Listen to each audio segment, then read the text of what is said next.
Welcome back to another episode of Detections Podcast with your hosts, XL Atreides and Understudy 77. I'm trying different voices at the intro, seeing what sticks. Maybe we should just have BSD Bandit intro us from this point forward. Right? Just he could just be the new intro. You can add to the soundboard. Hello, my fellow happy hackers. I can't do him. I can't sound that excited, especially not when I'm this tired. Yeah. Big mood right there. Big mood. So, what is on the docket tonight? I think we have a few things to talk about, so much so that we're not actually going to have a topic per se, but some big news things to unpack. Yeah, right? Like there's just, and it's not even necessarily like the news thing that's the big thing. There's just some really cool topics that come up within that are absolutely worth talking about and kind of things to go through. And then like probably with ultimately the largest detection segment, maybe not longest, but like the most detections bang for your buck ever. Yeah, I think that's definitely true at this point and probably will ever be. Yep. So do you want to lead us in? I can. Well, we could talk about some other stuff beforehand.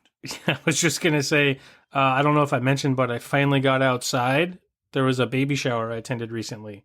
So I got to see real humans. Oh, yeah? That was nice. That sounds nice. I actually got outside the other day as well to go take photographs. Yeah, didn't you get a cool camera? I got a new camera, yeah. And it's about the most hipster camera in the world. Time to move to the West Coast. No. East Coast still better. Like, still better. But it is super hipster as a camera. It's called the Mint Instant Flex TL70, and you're the photographer here, not me. But I have actually come into really enjoying. I've always enjoyed photography, but I've come into really enjoying like instant photography, like old school Polaroid style stuff. And this thing is that basically. So it's different. It's a TLR, a twin lens reflex camera. And that means it has like two lenses sitting and you flip up a top thing and then look down into it like at waist level and then frame your shot and take a picture. It's the only instant, like it's a Fujifilm Instax film. It's the only Instax camera on the market that has manual aperture and manual focus. Nice. Which makes it both a lot of fun and actually surprisingly difficult to shoot. Yeah, you're going to make a lot of shitty pictures until you learn how to manage the manual on both. At about 80 cents per photo. You could just go get, at a certain point, you could just probably go get like a super cheap DSLR or something like that has the manual mode. And just... Oh, no, I use manual mode in my DSLR cameras and my mirrorless cameras. Like I shoot in manual most of the time.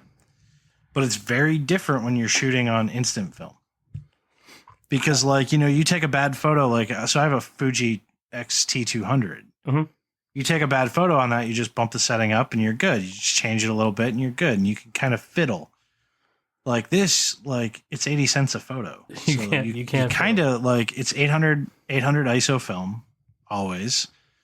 And, like, aperture between 5.6 and 22 with manual focus.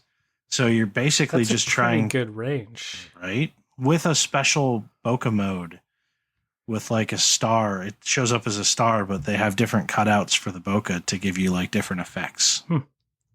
But like it's a lot harder to like even frame the shot and like have any idea how much light is coming in because it has a light meter on it, but the light meter is fucking useless. So like it doesn't really do any good to use the light meter. It just doesn't work.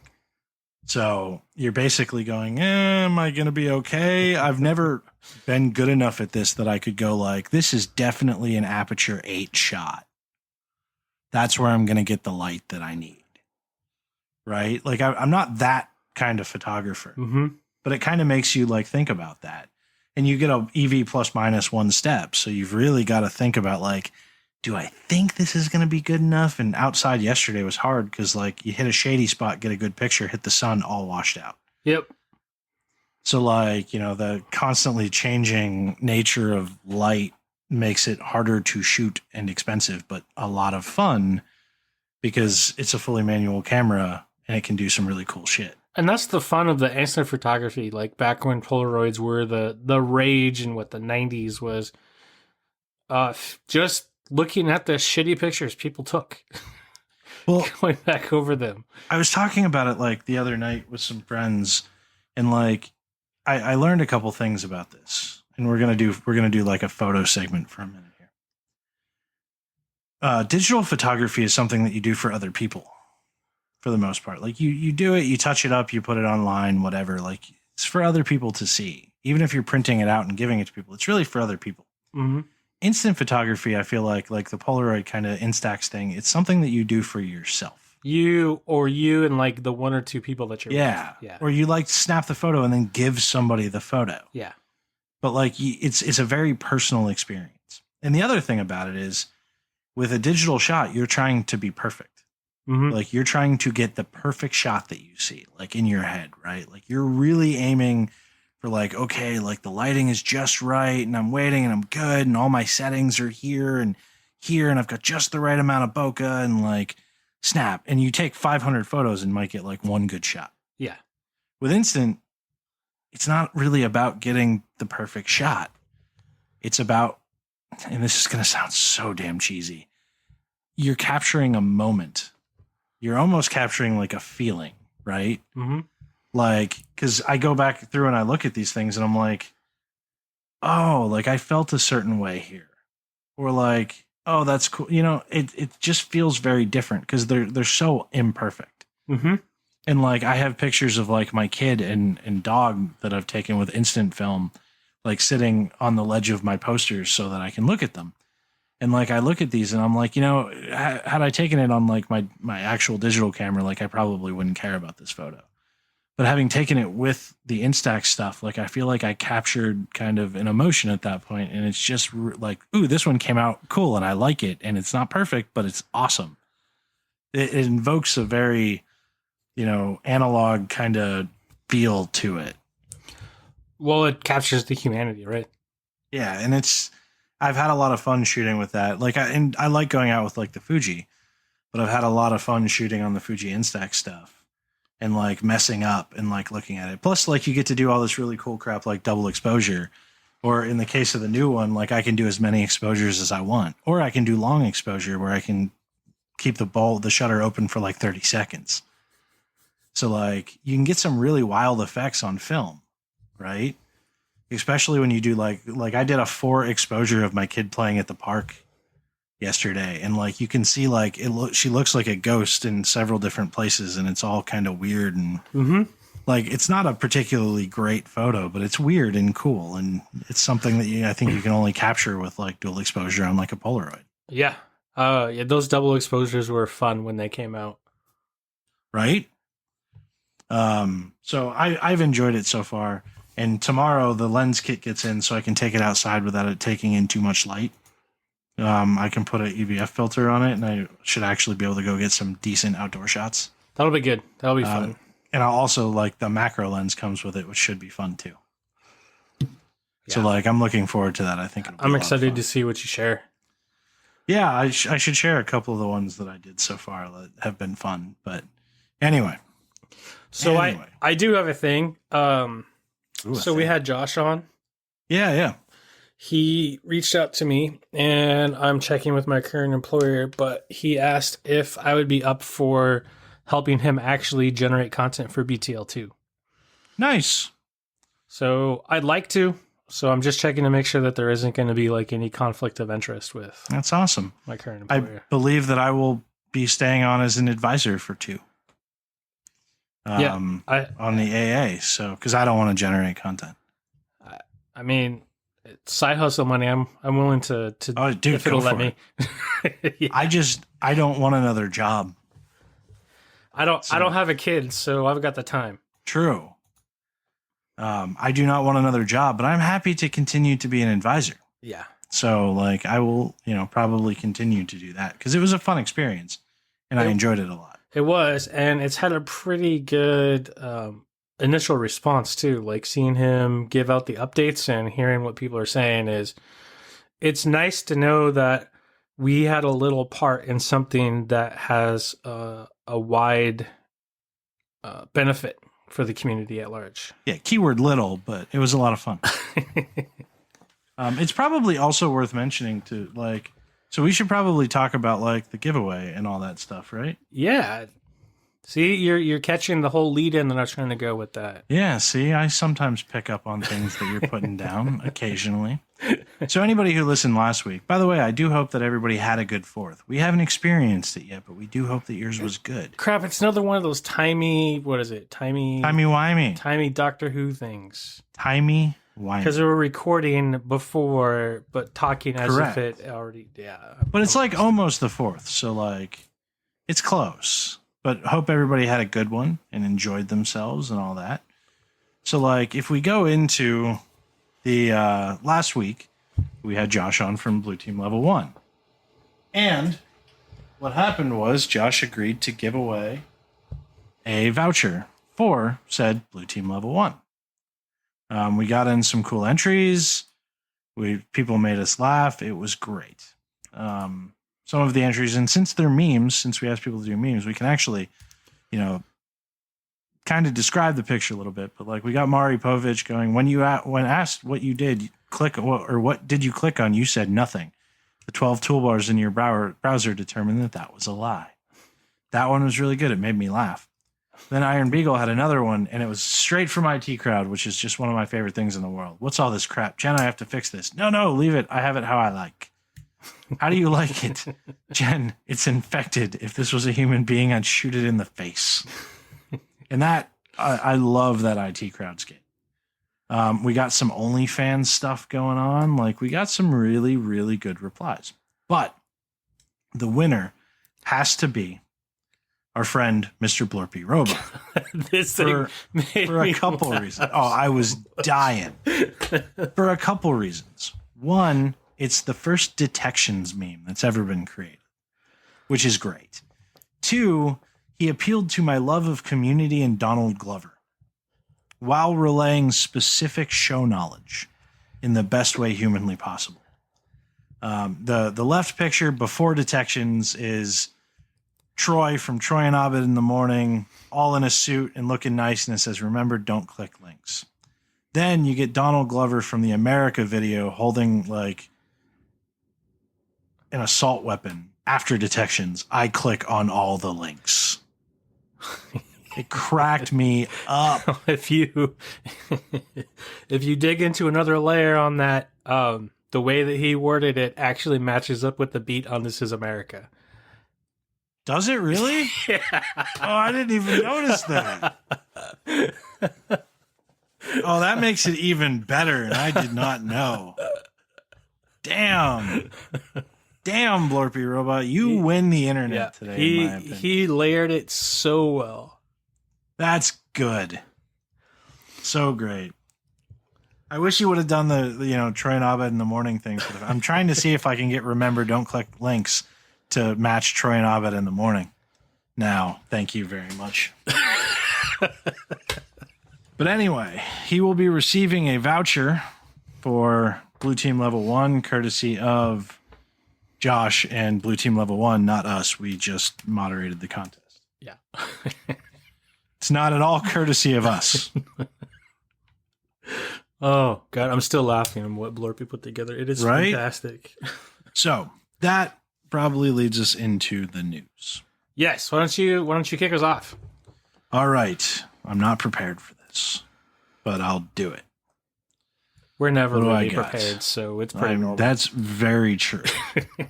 So, Mage Cart, cool one to talk about, and a good one to start with. So, Mage Cart is a big payment industry kind of piece of malware, right? It's been a pretty big deal lately, especially now as people start to move on to online shopping and being stuck at home and so on and so forth. So, they have a new trick though. They're sneaking credit card skimming malware into the metadata of a given image file, which can be loaded onto a web page of a hacked e-commerce store with the shopper none the wiser. So basically, they it exists in an image file, and you put in your credit card, and boom, your credit card is gone. But something new happened with it. It's got caught hiding behind a site's favicon. If anybody remembers what a favicon is, it's that little image that sits impressive. Up in the top. That's right? Impressive. So they got MageCart malware to steal credit cards in the favicon. Like, that's pretty impressive, and would probably, like, it's got to make you think a little bit. The particular offending icon that Malwarebytes, and it was the Malwarebytes team that stumbled across this, came from a WordPress site running a plugin for the popular online shopping service WooCommerce. The shop in question had clearly been compromised, and as they discovered, a nugget of credit card skimming tech was buried deep within the favicon, a logo of that particular brand. When the image file loads up, it grabs the content that a shopper might input when checking out: their name, their billing or shipping address, and credit card number. Kind of interesting and kind of cool. Cool in a, like, very tricky, damaging kind of way. All right, on to you. What do you got? So you remember, what was it, two episodes ago, maybe 3 or 4, we briefly discussed antitrust, brought up Microsoft, but specifically talking about Google. Yes. So I saw that the Justice Department actually is meeting to discuss to file antitrust suit against Google for monopolizing the advertising technology market. Really? So interesting. I've got this article up. So they've been meeting about and discussing to do it. And I think it's like just a couple of weeks out before Attorney General Barr makes a decision whether to go forward with it or not. That's really interesting. I will be very interested to follow that and see what else happens. I think this article said that Europe has already hit Google 3 separate cases for the same stuff, imposing them $9 billion in fines. Wow. I know Apple's got some antitrust stuff coming along too for the App Store. Yeah, I'm actually really interested to see how that goes. That actually kind of leads us into one of the topics, one of the bigger talking points that I didn't even list on the documentation that we write because I forgot about it until you brought up antitrust. And like, I don't have a news article for this, but I don't think I need one. I've read like 500 of them. Apple Silicon. So for anybody who's unaware, Apple announced recently, among a whole bunch of other stuff, and by the way, like, I'm an Apple person. I'm not a fanboy, because fanboys blindly, like, love everything that they do. I don't necessarily do that. I like their products though, and I use their products because I think they're the best option that I have personally for my personal need. Before anybody says go Linux, it's not there for me. Sorry. I use it for certain use cases, but anyway, so Apple announced that they're coming out with they're moving away from Intel and they're doing their own silicon chips. And they have some test use cases that are using like the A12 Bionic or whatever it is that's in the iPad that they manufacture. All like benchmark and supporting tests should say that it will probably outperform Intel, especially on, with the rest of their hardware, right? But there's some other things that come to play with that. Boot camp, gone. Like your ability to boot to Windows or Linux or probably anything else, gone. Because it's custom ARM processors. It might even affect your ability to use virtual machines. I'm not 100% sure on that yet, but they tend to take cores from your processor and they tend to kind of emulate, from your actual system stats. So you might have some serious issues actually using virtual machines as well. So that's something to consider. It's also going to make it so that any iPad or iPhone app can be run on their desktops.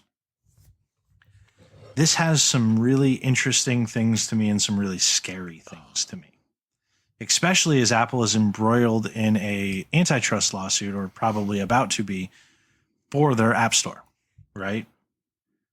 Because they lock it down, they take 30%, they're very picky about what they select in, and so on and so forth.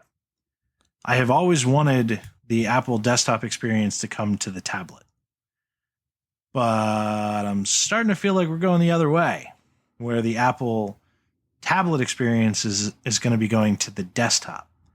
And if they turn their desktops into a closed ecosystem, which is actually something that I'm frightened that they will do, I will probably have to move away from Mac because I am not willing to accept that world. Not on my desktop. I mean, that, and thinking about one of our topics later with the trend of basic technology, makes me like, my brain just said, like, didn't we deal with this in the late 80s and 90s about the whole closed walled garden ecosystem versus having the open market?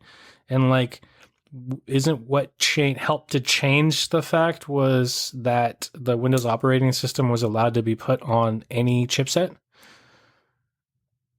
Yeah, the thing is like on my phone, I don't really care. Like, I don't care about unsupported apps and all that shit. On my iPad, I actually do wish I had the ability to go get any app that I wanted and it didn't have to be curated by the App Store, because I use my iPad when I travel like a fucking computer. Mm-hmm. So I actually wish that I had some additional ability, but my iPad still does everything that I want it to do for the most part. When I get into my desktop, though, Yeah. like, no, I'm not interested in that at all. And that's not going to go well with the Mac Pros because of how they're used and how they pitch them and who uses those. Mm-hmm. You can't control it like that because the music producers, the video producers, they need... I mean, a lot of them are already using Apple's software to do those jobs, though. Not all of them. Not all of them. No, you're right. Not all of them, but a lot of them are using like Final Cut or Logic. So like, you're going to get some, but it's actually going to hurt a lot of people like in our industry too, because we use a lot of like necessary custom apps. And one of the things that we'll talk about later is, you know, after this, we'll pivot into more Mac stuff. And I'll talk about like an app like Little Snitch right now. I don't know if that's actually in the App Store or not, but like packet capture and network connection monitors and things like that. And there's so many different apps that are made for Mac right now that if they get forced into the ecosystem of the store, they might go away, especially some of the bigger ones and some of the bigger companies, right? Mm-hmm. So I don't know that Apple's ballsy enough to make that move. And they're pretty ballsy, but I don't know that they're ballsy enough to lock you from external apps on your desktop computer. But God, do I hope that they're not ballsy enough to do it. I actually hope that these antitrust lawsuits force them to open up the App Store. So on my iPad, say I could use the App Store if I wanted to, but I could also get the app another way. Yeah. Like, that's my hope, that, you know, they're told that they can no longer have the fully locked ecosystem. So they can lock down the App Store however they want. I don't care. Lock down the App Store however the fuck you want. I will probably get most of my shit from the App Store. But in certain occasions, maybe I don't want to get something from the App Store. Maybe I want to grab something from somewhere else because I can, or because it's not supported by the App Store or whatever. Yeah, or like you said in our industry, someone develops something and Correct. They're not going to put it in the App Store. Correct. So like, I think the next couple of years is going to be really telling for a lot of people like me who like Apple, but don't pray to them or bow to them or anything like that, right? I'm fully invested in the ecosystem. I mean, I got the speaker, I got tablets, I got phones, I got the earpods, I got computers, all of it. I'm fully invested in the ecosystem. But depending on what path they take will depend on whether or not I stay fully invested in that ecosystem. And I'm a little frightened. It's also like, if you think about the lift for anybody who makes anything on Mac right now, it's going to be pretty huge to transition off of Intel chips to the silicon, because it's a complete, like, yeah, they're going to do Rosetta, but it's definitely going to be slower. Where like, if you really want to take advantage of the silicon, you're looking at your own. Microsoft actually the only way you can get Windows, by the way, for ARM is it on Surface. Like, they don't OEM it, you can't buy it, you can't do anything, but they do make Windows for ARM because of the Surface. So Microsoft might even come out and say like, hey, if you buy one of these new Macs, you can boot camp it with Windows and we'll give you the Windows ARM version. Or maybe there will be a partnership or something there. It's a surprising decision that could be really, really good, because for all intents and purposes, these processors should be really, really good. Or it could be really, really bad and basically completely destroy Apple for me. So we'll see. Yeah, you have anything additional thought wise to add to that one? Because it's huge. The last thought I had is maybe they're just trying to reclaim their PowerPC glory days. What I've read, and I'm not sure if this is true or not, this is just what I've read, that they were handling support for the Coffee Lake stuff and Intel's Coffee Lake and bugs and shit within Intel Coffee Lake that were just really bad to a point that they were like, fuck it, like we're not doing this anymore. We're moving away from Intel. Like the Xeons have always run great, and I have a Xeon in my iMac, but I think they had a lot of issues with the Coffee Lake. Then this is, an ex-Intel person who left Intel said this to the news. So, like, I can't say for sure it's true. He's already left Intel, so I'm sure he wasn't part of those conversations. But he basically said he just thinks Apple was fed up with Intel. Like, not Coffee Lake was such a mess that it just wasn't for, like, they had to switch. I could see that happening. So, I mean, I don't know for sure. They might just want to completely close the ecosystem and kick people off Windows and all that stuff and force people into the App Store. Because they strong arm the shit out of people on the App Store. Like there's that Hello email app that keeps getting banned because it doesn't have functionality unless you subscribe, and you can't subscribe through the App Store. You have to subscribe somewhere else. Yeah, I saw and that. That's against their terms of service. So they're suing for antitrust. Yeah, because I was gonna say, I think it was the Apple App Store for one that I was reading about that renewal aspect to back up the strong arm of. It was a product that was offering a free trial, but they didn't want to like force the payment, and then people had to go and cancel, or else they'd be charged. But that made the app not be compliant with the App Store anymore. Yep, they had to use that one specific call to force the charge on the subscription.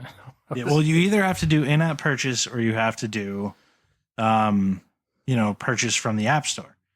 If you sell something and you don't have the ability to do an in-app purchase or purchase it from the App Store, they will ban you.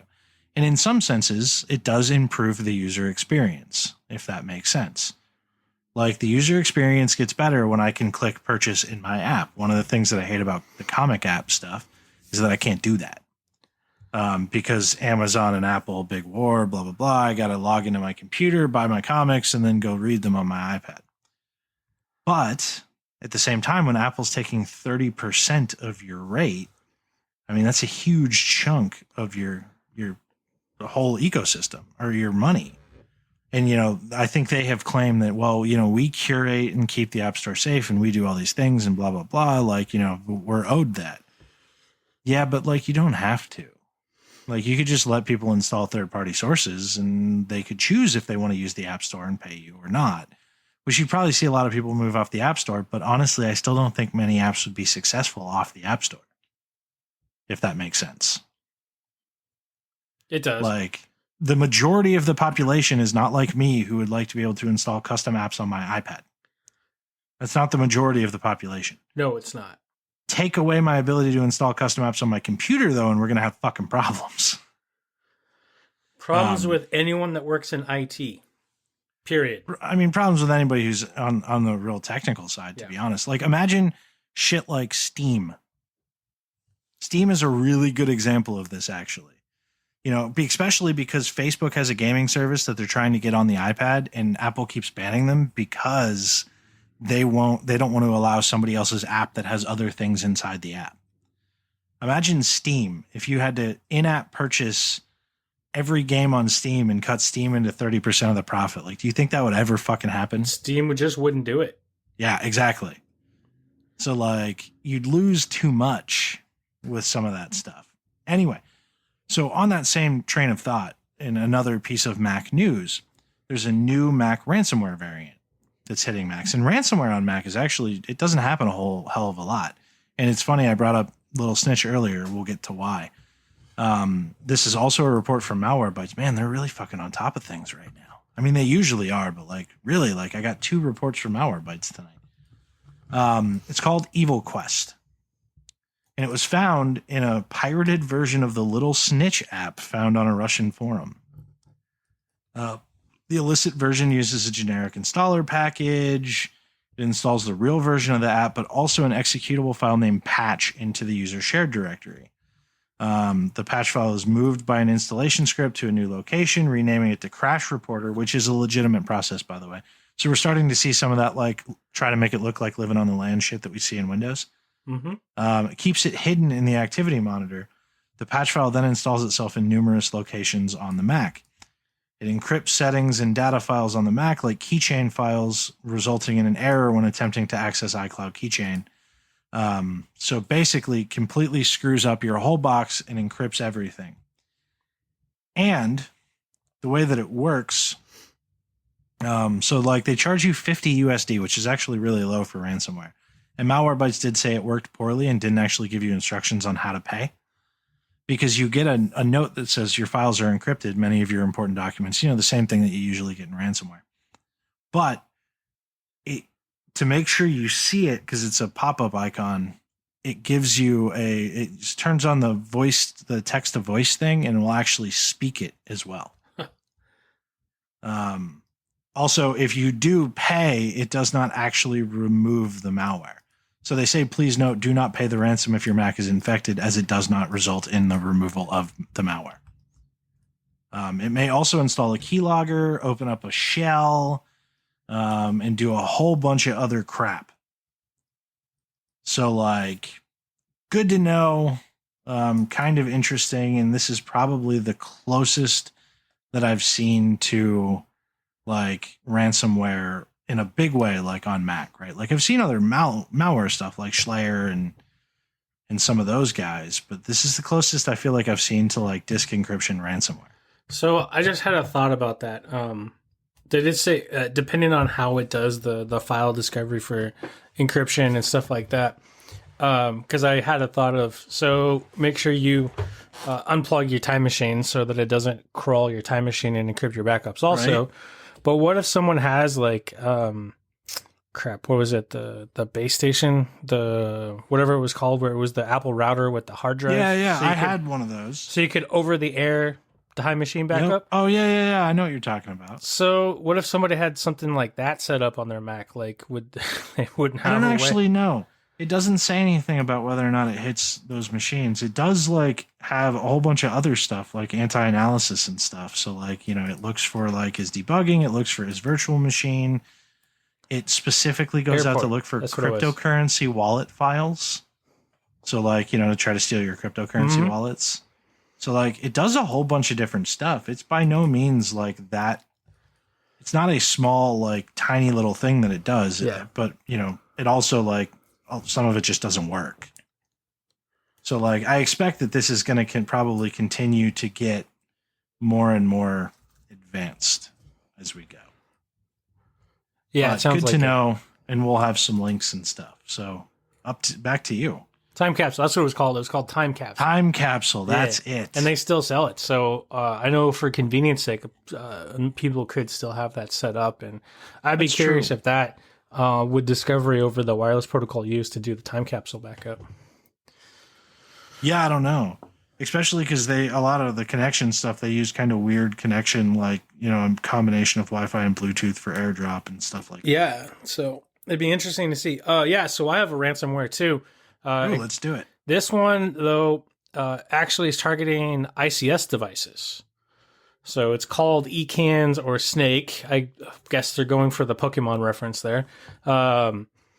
But yeah, so this set of ransomware specifically focuses on those industrial control systems.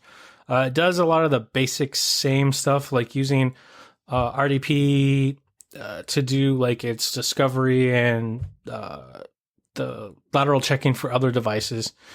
But this report came from, what is this place? Tech Target, which is a news place I hadn't come across before. But I thought it was interesting. Let's see, what is it? Two companies had reported that they got hit with this, and Honda and a European power company, NL Group.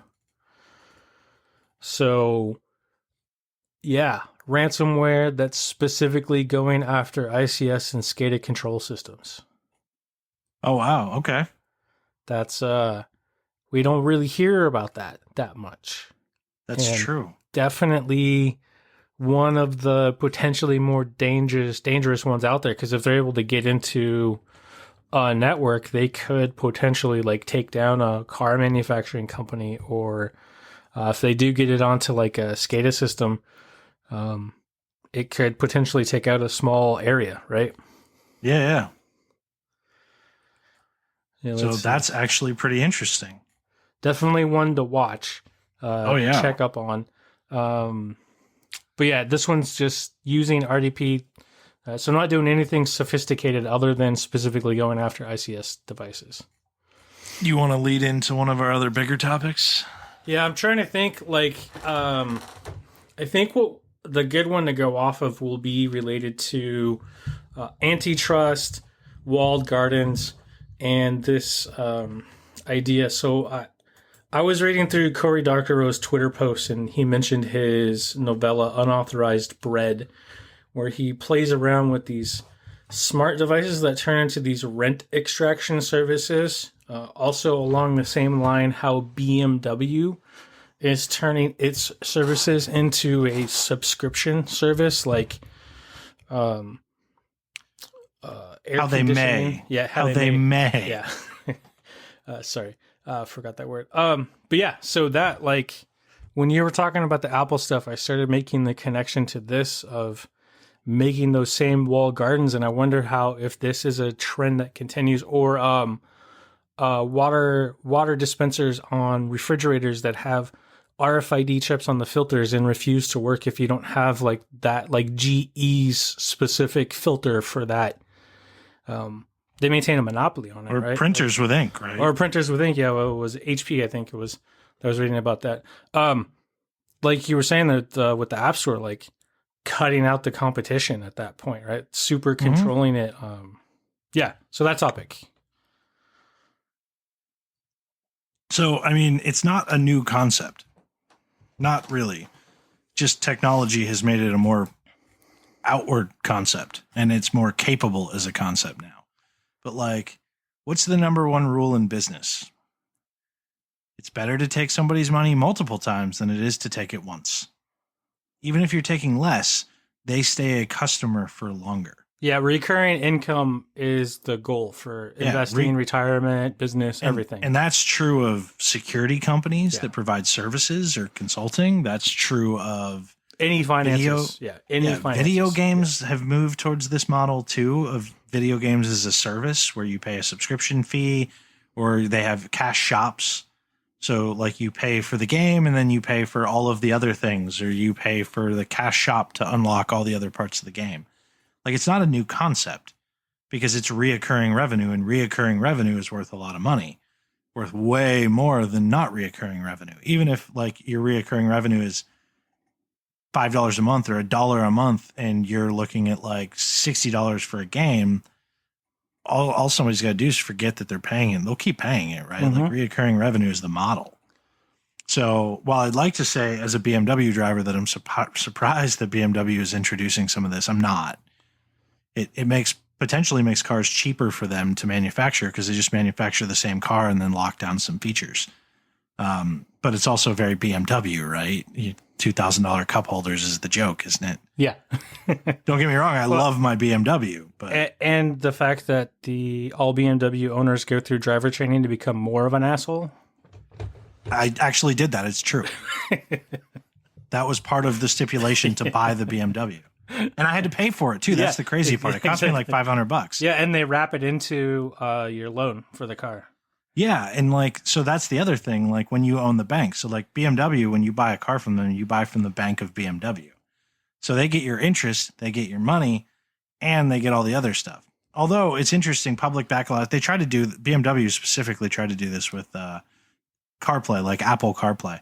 Years ago, they tried to charge people $80 a year for it, which is free on your phone. And like, people were like, yeah, fuck you. And then they stopped doing it.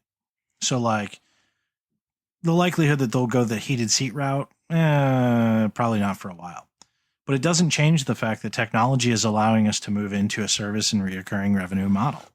You can install RFID chips really cheaply to make sure that you can't use another piece of ink, or Apple can put a chip in that doesn't let you use other chargers or whatever. Yeah, and then the interesting combination of something like that is, say, like take Section 1201 of the DMCA, the Digital Millennium Copyright Act, that then prevents or puts a ban on tampering with those enforcement mechanisms. Correct. And so that makes it a felony contempt of the business model under the DMCA. And so then it becomes illegal for you to fix your own device. Video game consoles have been doing it for years. There's been a bunch of lawsuits with Xbox and Sony about people tampering with their devices and shit, right? Mm-hmm. Like, we're moving into a world where realistically you just don't own anything anymore. You rent it, you lease it. Like, you own nothing. You pay a subscription, you use it as long as that subscription lasts. Like, that's the world that we're going to live in eventually. It scares me a lot. It has pros and cons. So, like, if the subscription is reasonable, then you get what you need for a shorter period of time, and then you're done. You're good. You know, you don't need to do it again. So, like, it has its pros in that sense. But very rarely do the pros outweigh the cons of the fact that you don't own anything anymore. Yeah. You can't tinker. You can't fuck with it. You can't be a hacker. Yeah, that's why it scares me, right? So I have this inherent curiosity that now, in order for me to learn and indulge my curiosity, I'm going to be breaking laws. And like, I like doing some maintenance on my own car, right? Like, and then if they do, like, say the filters, right? If we use the water filters from the GE refrigerators, you're also now minimizing the potential effect that you have on a mixed market economy like we have in the US that allow these other companies to make compatible filters as a business model. So now you're also starting to stifle the ability for entrepreneurs and small to medium businesses to be able to make products in a form of competition. But what company wants you to do that when they're the ones, you know, like, seriously, what company wants you to make another product that can fit in theirs that's cheaper? Right. So that's the thing, right? So no company wants that competition. They want to maintain the monopoly, which then goes against, and part of the federal government's mandate was to control monopolies to keep them from manipulating the market so that competition could actually be there for the benefit of the consumer. So we're going right back to creating the monopolies, the antitrust, which is why I brought this up, right? So now there's the potential that if this continues, what will federal governments do? What will the European Union do regarding monopolies and antitrust at this point? It'll be really interesting to see where it goes, because is only being able to put a GE water filter in your GE fridge creating a monopoly? Is only being able to put HP ink in your HP printer creating a monopoly? You can buy another printer. So I don't think those will hold as monopolies. I don't think most of this stuff will hold as monopolies. I'm not saying whether or not it should. I'm saying I don't think most of it will hold. Because you're essentially, it's a service now, not a product, right? You can get other products. Those other products just may have the same service at the other end. The shitty part about it is, overall, I think it's a futile effort. Like, I don't think there's a damn thing anybody can do about it. Like, because people gonna get their money. Other than move. Right? But even if you move, is it going to do you any good? You're going to buy the same fridges somewhere else. You still got to use a phone. Like, it's not going to be all that different, depending on no matter where you go. Technology's a bitch like that. It's allowing companies to very cheaply make sure that they make more money. Yeah. I don't like it, but I don't have a solution for it either, outside of massive sweeping federal legislation that potentially fixes it, which would undoubtedly be a mess because nobody in politics actually understands technology. And nobody wants massive sweeping federal regulations on stuff like that. Correct. And even if they tried, like, they just don't get it. Like, they don't understand technology enough to get it.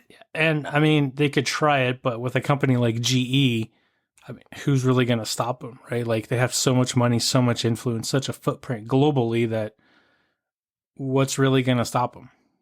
Exactly. And, like, you know, when any of these antitrust laws were written, like, it totally checked out. It works.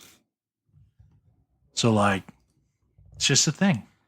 Anyway, Shall we move to the next thing? Yes. So we'll back it up a little bit. Not onto the big one because I do have a news article here about. Well, I got one that might fit this. Okay. Kind of. I got a pivot. So we're talking about all these products, and especially talking about all these products as a service. And one of the ways that they accomplish that is through IoT. So, 2 record distributed denial of services (DDoSs) were disclosed. To give you an idea, and I'm not going to spend long on this one. So, amplification methods in the growing size. This report, Akamai got hit, said that 96% of the IP addresses used to deliver the 809 million packets per second. Holy. DDoS over the weekend have never been observed before, leading them to believe that it's largely a growing number of compromised IoT devices that are likely fueling that increase. And that becomes particularly interesting, especially as we talk about everything becoming a service, because your fridge now connects to Wi-Fi and has a screen and all that stuff. But none of these people who are making IoT things really have security at the forefront of their mind most of the time. Cameras and all that kind of shit. There's websites that you can go to and just look at unsecured Wi-Fi cameras, right? Well, it was a few years ago that they did the VNC chat roulette to show off the same kind of thing at was it the Chaos Computer Congress. Mm-hmm. So you're talking about getting into huge things because if I were to look at my network right now, and I don't have a whole bunch of IoT stuff, but I have some. I have a couple lights. I have some stuff like that. I mean, I've probably got 35 wireless things connected to my network though, between the TVs and some of the lights and shit like that. So then my brain does this attempt to follow a logic. So you have 35 IoT devices being used in a DDoS. Let's back that up to the last thing we just talked about. With everything as a service, it's this rental, everything you're renting, you don't own anymore, which means you can't control how that external communication is required. So the companies will have then a requirement for access to the internet that will then be on them to control and lock down how that access is maintained. So you could have this product that is a hole into the rest of your house. I mean, how long till you're paying $5 a month to be able to turn on your TV? Or actually, a really true example is I'm going camping next weekend with a buddy, and I have 2 Nintendo Switches. I have one normal Switch and one light, and my light is my primary one. It's the one I usually travel with. But him and I always used to play Super Smash, so I'm like, you know what? I should take my big Switch, take it with a dock and plug it in the TV, and we can play Super Smash. Then I realized I can't. Because the Nintendo Switch only allows you to have one primary console. What that means is before the other console can play anything, if it's not marked as primary, it has to connect to the internet and check. Even if that thing is installed on the Switch. So if I take my second Switch, there's no internet at his camp. There's no cell phone service at this camp.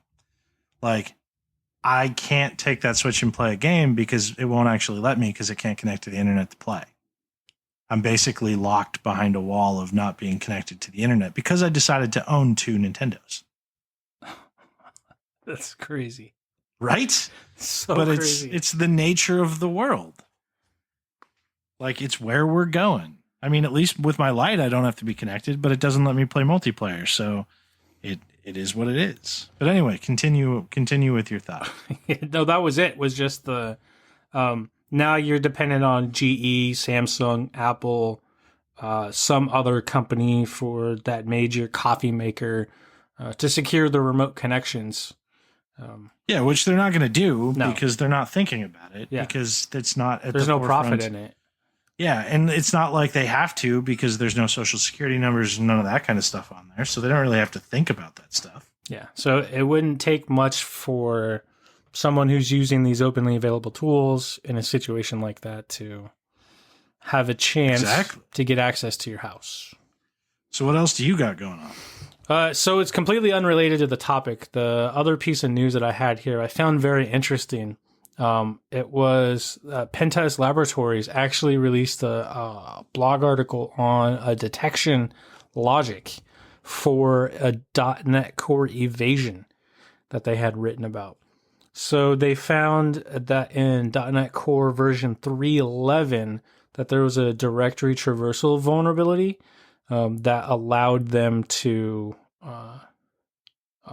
control access to the code itself as an evasion technique because it didn't. Here it is. It allowed the garbage collector DLLs to be called from arbitrary locations. So they then turned around and to assist blue teams and threat hunters, put out this article on how to detect it. And they broke it down into 3 sections: how to detect it in the logs, how to detect it in processes, and how to detect it in memory. So I thought that was pretty cool that it's not just this pen test red teamer who's going, look at this cool new hack that I had. For sure. Suck, you got owned. Now it's, hey, here's this cool thing that we found, we did, and here's how you can detect it. Huh, okay. For sure. So, I think you have we got one big one left, but I got one funny one before that. All right. So, do you know, or does anybody out there know what Roblox is? So it's like a Minecraft like game that's more RPG-ish for little kids. Yeah. Right? So it's a big game, like for little kids, like 100 million monthly active users. It's where we get our oof sound from. Yeah, and consistently in the top 100 sites globally. Immensely popular gaming platform with a bunch of mini games and stuff. Players range in ages between 9 and 14. So, there's a big hacking campaign targeting Roblox accounts. Seems a little weird, right? It's kids. Yeah. Why do you target Roblox accounts like it's kids? Well, the reason is, and the reason this is going on, is to support President Trump in the upcoming U.S. presidential elections. Let me say that again. People are hacking a kids game to promote President Trump, which is hilarious to me and just really fucking rude. Like, kids have kind of always been one of those off limits things. And it's kids, so it's weak passwords, right? Like, it's not like they're using good passwords. But what they're doing is they're going into the about section of anybody that they hack and saying, ask your parents to vote for Trump this year, hashtag MAGA 2020. What the fuck? And then they're going to the store and purchasing 2 free clothing items to add them to the hacked avatar to represent what they perceive as President Trump's supporter. The first is a red hat with white text that says running of the bulls, but basically, the MAGA hat. Yeah. It's very similar. The second one is a patriotic American Eagle t-shirt containing a bald eagle and an American flag. And they're adding these on to the avatar and then changing the about section. So, like, this is a huge and really kind of stupid campaign. What the fuck? That's just really funny. And at the time of this writing, there are about 1,000 accounts indexed in Google that have been hacked. So, like, I don't, like, I wish I've been trying to think of really clever jokes about this for a long time. Like, since I read it and was like, oh my God, I have to talk about this on the show. But, like, I don't even have clever jokes for this. It's just that ridiculous. Yeah. The only thing I'm thinking about is, back, was it 90s, early 2000s, when Camel tobacco took the huge hit for using Joe Camel as a cartoon character to try to encourage kids to smoke. Like, sure, this is on that level. I mean, Joe Camel was around forever. Yeah. He just took a hit eventually. Like, I mean, I like cartoons too, but like, it's just, I don't have words for it. I just don't. It's so crazy. Like, what I don't understand, like, who even thought about it? Like, oh, you know how we could really, like, support Trump? Like, we could hack Roblox. Like, I feel like that would do a lot of good. It probably started from an accidental, like, THC edible ingestion. And then they watched a Twitch stream where someone said, let's do it for the kids. Maybe. It's just one of those, it just amazes me. Like, I don't get how anybody would ever really think about this one. Right? Fucking... Like, I don't know where it came from. and I can't help but feel like it's hilarious. I feel like there might be at some point just some like small hacktivist group that'll find out who's doing this, like take their computers over, and they're just going to get like a ransomware pop-up screen that just says stop. That's it. Just stop. Like I mean, it's definitely possible, but like I totally don't get it. I don't get where anybody ever thought of it. I think that's really what it comes down to, is I just don't know where anybody thought of it. I have no additional words. To get on the news for doing something so ridiculous, like maybe it is that ridiculous. The whole any news is good news kind of situation. Maybe it's just, to me, like it's just very ridiculous. Like we're talking about it, like because it's so ridiculous. Because it's so ridiculous. Yeah, that's true. That's true. All right. Anyway, let's go to our last big topic. So our last one, another one, thanks to Mr. Cory Doctorow, who, actually, I will say this: his book "Little Brother" is what cemented me moving into this industry. The first time mine was Mega Man Battle Network, but that's a story for another day. We can totally talk about that later. We should, on another episode, go into kind of like what got us in. But he also shared an EFF article link about bossware and the invasiveness of bossware now that everyone's working from home, and this whole idea of privacy in the workspace now that the workspace is home. Yeah, it's an interesting topic. You lead, like you go ahead and toss out your thoughts. So this, I'll start with this EFF article itself. They go in and they talk about, they mostly just talk about how the capabilities that it's available to do. So things like some of the software either overtly or invisibly does monitoring, tracking time. Some of them have keyloggers enabled so that they're literally tracking everything that you type on the keyboard. Turn on your webcam and microphone whenever that they wanted. And take screenshots and screen recordings of everything that you're doing. I'm kind of like torn, so I get it. It's the work asset. They can do that stuff. I think for me, the part that really, really kind of pushes my boundaries is the turning on of the webcam and microphone when the workspace is at home. So that's which not all the software can do. Not all the software can do. Some software can, and that's a very extreme case. But let me talk as a security person for a second. As a straight up security person, not a privacy advocate, employees have no right to privacy on their corporate asset or when connected to the corporate network. Which is commonly listed in every single acceptable use policy that you sign when you start at a company.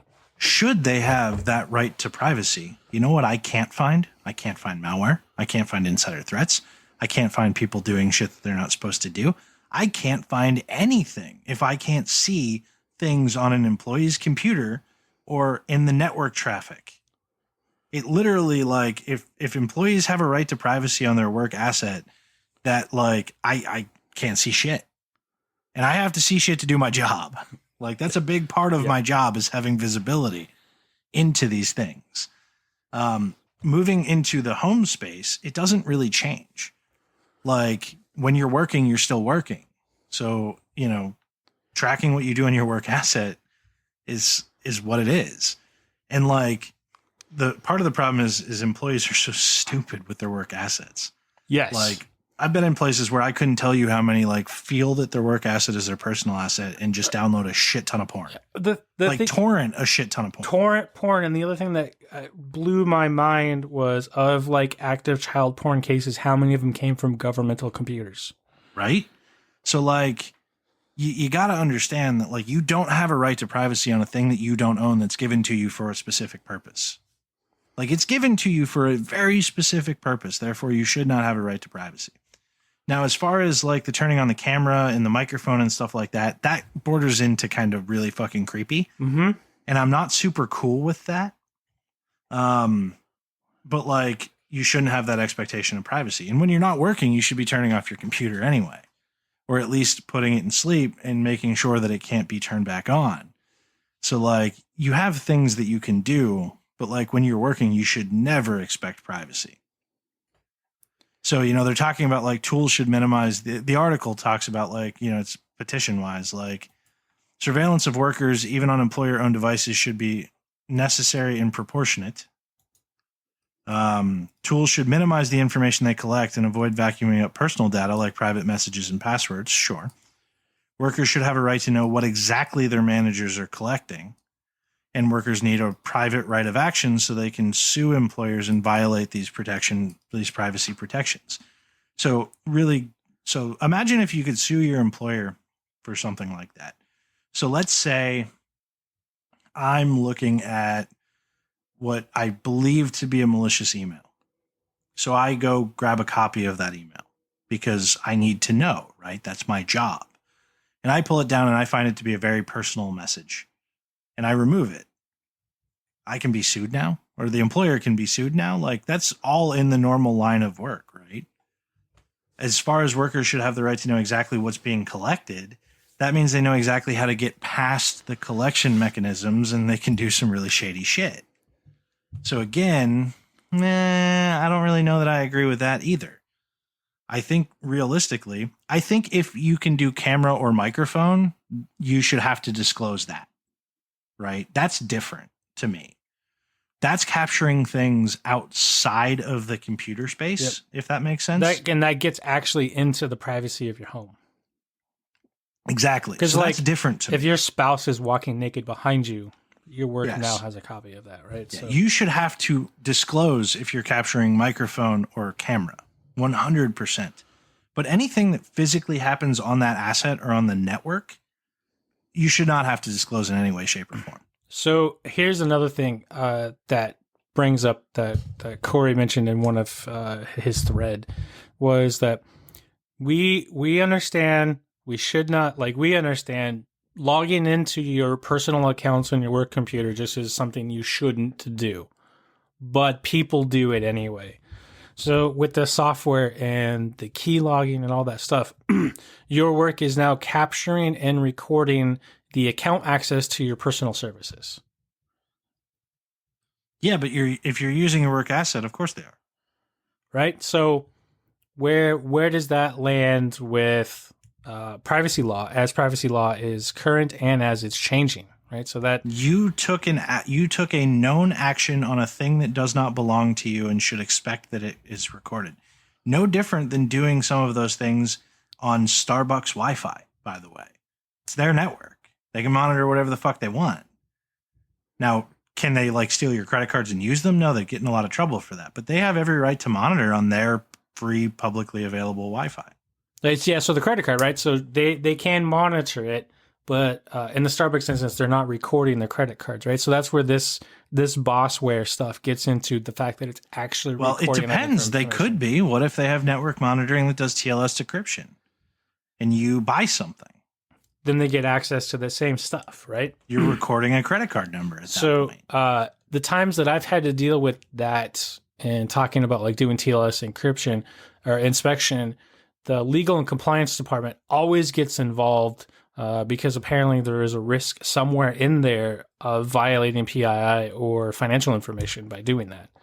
I think that comes down to like the sharing side of it, like where it goes and how it's stored and who has access to it. But like a company also has every right to protect their information, their network, and all those things as well, right? That's actually what employs us, is that company's right to protect their assets and their network. Therefore, like the second you say like, oh, well, we can't do TLS because we might capture PII, is the second you neuter your ability to look at web traffic. Mm-hmm. And now all of a sudden you can't actually do the job. So the company is no longer able to protect their network appropriately from other things such as malware or insider threats. So, it's a really fine line that kind of exists there. But in my opinion, anything that you do that is not on your network or on your computer. So if you are on anyone else's network or anyone else's computer, you are subject to whatever policy that they have around that computer or network. If you are on your personal computer, it's personal. If you are on your home network, that's your home. Like Verizon should not be able to, or, AT&T or whoever else should not be able to capture my home network traffic in the same way, because you're talking at a different level there, right? Mm-hmm. But when I'm on someone else's private network doing shit, they have a right to protect that. What if I'm on the Starbucks network, that same Starbucks network, and I'm torrenting a bunch of shit? Starbucks is getting DMCA requests and now getting sued because somebody on their network stole a bunch of shit. Like, they have a right to protect their network and make sure that things that they don't want there are there, which means they have a right for visibility. And I'm usually a relatively staunch privacy advocate, but in this case, like, if you don't own it, it's not fucking yours. So you should always assume that someone else can look at whatever you're doing. Yes. And has a right to, in my opinion. But that's my opinion, right? Yeah, and I don't disagree with that stuff. So capturing what's happening on the system itself within the ecosystem of the system itself, yeah, it's not my device. It's on loan to me to conduct work. So I get that. It'll be interesting to see how people start to react, though, because whether it's justifiable or within the scope of the business itself, and even isn't necessarily unethical for them to do it, people tend not to react very well emotionally when they feel like that their privacy is being invaded, even if the business has a right to do it. Typically, it's because they did something they weren't supposed to do, and then they freak out. Like, in this case, anyway, right? You got caught torrenting on your network. What the fuck? You looking at my network traffic? Yeah. Well, yeah. Yeah, I am. See, yes, I agree. That's been my experience typically too, but I'm trying, like, mentally, I don't know if that's a skewed perception because of the industry that I work in and how often I would be talking to people about that compared to just any other person out there. Like, will the people who just check their personal emails, get on their Facebook and stuff like that? But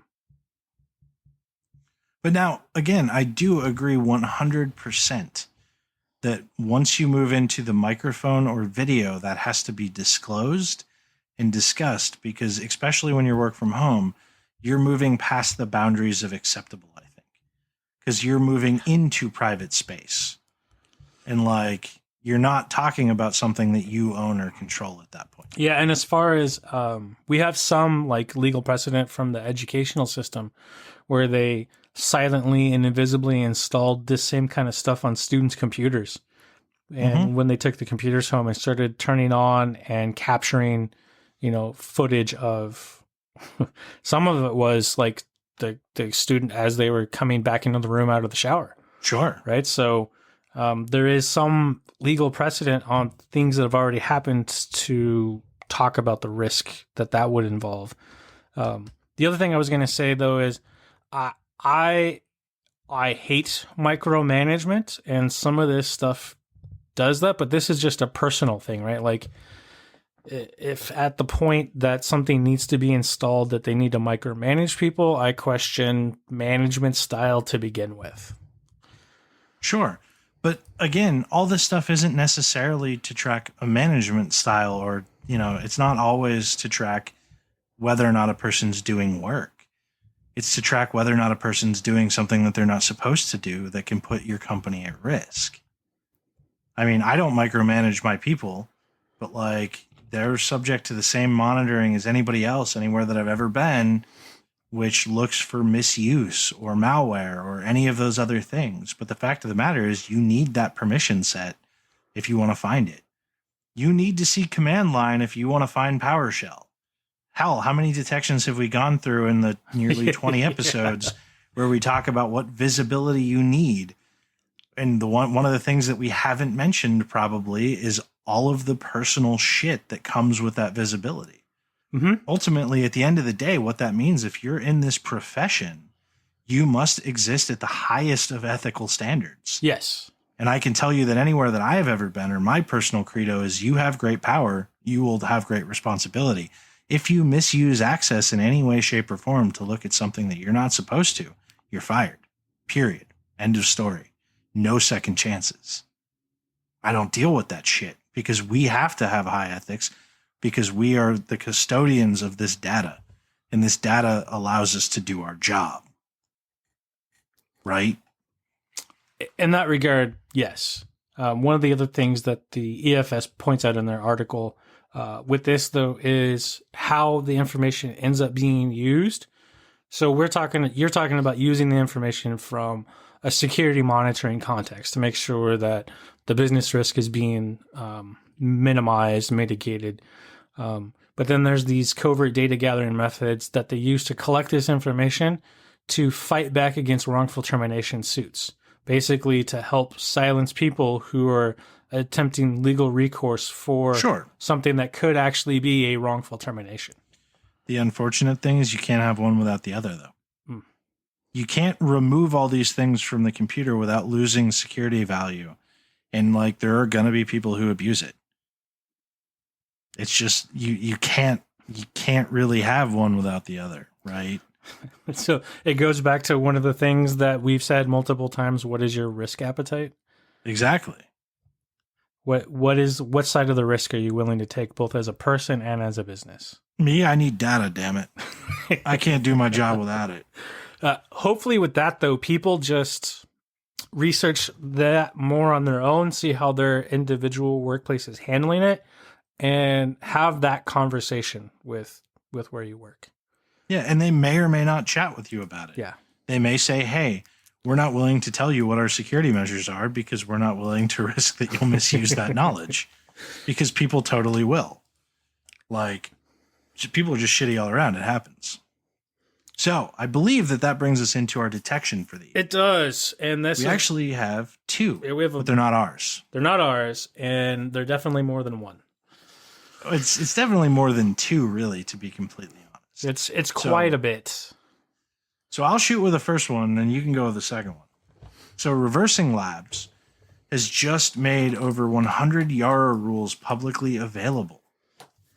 So this specialist company is basically making its IP available on GitHub to support malware hunters in their work. They're published 128 of its Yara rules to GitHub for the first time. That's way more bang for your buck than our typical detection by itself. Yes. Because that's a lot of interestingly good Yara rules. And before we get into kind of our thoughts on some of this, I'll let Exile do the second one. So the second one is along the same lines, but this time the company is Elastic from Elastic Security, and they open sourced, they made a detection engine, and they're open sourcing their rules, and the initial rollout has over 50 rules, it looks like, across Linux, Mac OS X, and Windows operating systems that they use that work with the Kibana query language. And I looked at the data itself, that they have the detection itself and some pre-built Kibana dashboards with it. So, a lot of good and interesting value here. But any open source stuff like this comes with a price. And that price is a lot of time fine-tuning and making it work for your environment. Yes. Because as we've talked about many times, none of this stuff is one size fits all. So don't think that you can just grab both of these sets and be like, I'm protected now and I'm good and I don't have to do anything and we will be perfect. No, you're going to have to tune the shit out of it. You're going to have to mitigate false positives. You're going to have to ultimately change them. Probably pretty drastically, to be honest. It's just part of the game if you're using open source or even vendor specific detections. It's a thing. So while these are highly valuable, and we will have links to these two things in the show notes and the articles about them, bear in mind that like there will be work involved. There's no such thing as a plug it in and you're good to go most of the time. Yeah. Additional thoughts? No, that pretty much sums it up. I was just going to say, I looked through some of the rules on the Elastic stuff, and some of them are very generic, and they will require some understanding of your network and baselining to figure out how to tune it itself. Well, then I suppose that this brings us to the end of what we hoped would be a short episode. Yeah. But as per usual, it did not end up being one. God, I'm glad we didn't have a topic. Well, this news. once we saw the two news things, we knew that was going to be it. 100%. Yeah. Like there's too much to unpack in all these things. hopefully it was valuable to everybody. Hope you all, again, had a good 4th of July when you listened to this. We're hoping to have a good one ourselves. I personally am hoping to sleep a lot. On that note, everybody have a good night or morning or afternoon or whenever you're watching this, because timey-wimey, it's actually long weekend, good chance to watch Doctor Who. But on that note, go forth and find badness.